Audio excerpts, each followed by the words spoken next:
He told the players when they're in the tunnel to give them a bunch of flowers but wrapped in barbed wire.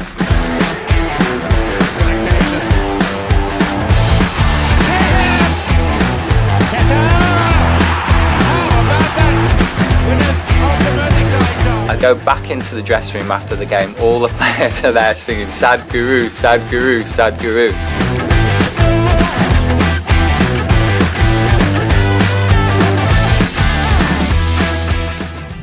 I was I went and spoke to the Everton Football Club. Is anybody following English Premier League? Huh?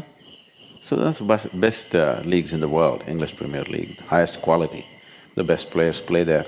Now the Spanish league is getting much better, but still English league is, in terms of talent, it's great. So,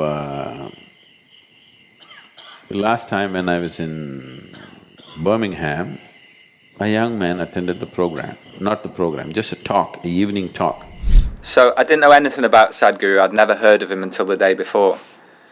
And then, just before it's about to speak, this energy just came into the room, it just hit me like a ton of bricks. And he's standing there, this guy, this incredible guy, and he starts speaking. So I went home and he was an incredible speaker, as you know. Incredible energy. And it really had a big effect on me. And so the next day I'm thinking, right, I'd love to get him in to speak to the players. Sadhguru is a big football fan and a big sports fan, as you know. So he agreed to come in and speak to the players, and I was so excited. So the next morning, it was a Saturday, he was coming in to kind of meet the players and watch training. And all of a sudden, I started to get very nervous. Normally, I don't feel stressed, but I was very stressed and nervous. And the moment that I saw him, the feeling of panic that I had completely dissolved, and I felt completely at ease and at peace. And that's part of the impact that Sadhguru has on people. So they took me to the Everton Football Club and they want me to speak to the boys. They're stars in their own right. The moment you enter a professional football league, you are a star in your own right because there's a certain talent there. Then with a couple of boys, I kicked the ball around a bit and then I was to talk to them. And he had his sandals on and his flowing robes, and he was out there kicking the ball around with Jack Rodwell, and it was just a very funny sight and funny experience to have this Indian guru here kicking a ball around with Premiership footballers. So that night it was at the team hotel in Formby. We're about to play Liverpool in the derby the next day, and we'd not beaten Liverpool for years. So I went and they were training. So when the football clubs train, they're under the manager's whip and it's very rigid and things are going through paces because the next day they're playing a big game, a very big game with Liverpool. Liverpool has really fabulous stars, Torres, Virat. These are kind of people who can change a game individually, single-handed. The manager is putting them through the paces and the usual things and running up and down. They don't want to put them through too much stress the previous day, they're just enough to keep them limbered up. So I went there, I said I just want to be there and observe, and I was just there. So he comes into the room in his robes and the players are sat there, and I noticed immediately that the players, all of a sudden, they just got this, like they calmed. Normally a lot of them can't sit still, but they completely sat still and were completely present and calm, and peace kind of came into the room. It was an incredible experience. And from being okay to slowly they became like this, because they thought some religious preaching is going to come. I just asked them a simple questions and made them look at life in a certain way, look at the game in a certain way. I'm not trying to teach them soccer. They know how to play soccer. But how to keep yourself? Just this an hour and a half talk. Next day, I had special pass to go and sit in the box for the game. And I went and sat for the game.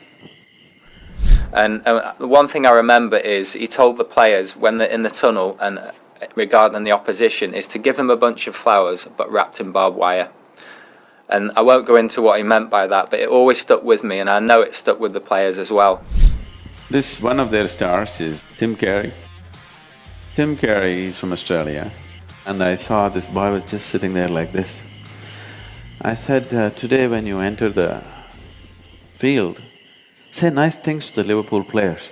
He looked shocked, say nice things to them. I said, he's a forward.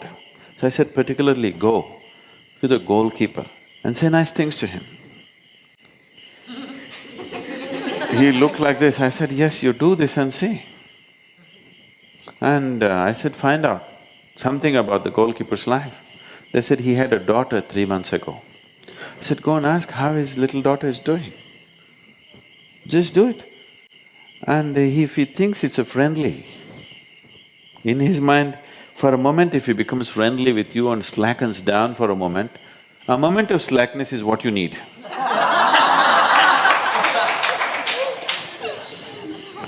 That's all the game is.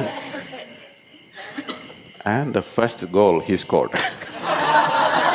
And I saw him actually patting, when they were introducing, he not only shook the hand, he went to the goalkeeper and he tapped him on his chest and said something nice. And within 20 minutes he scored the first goal.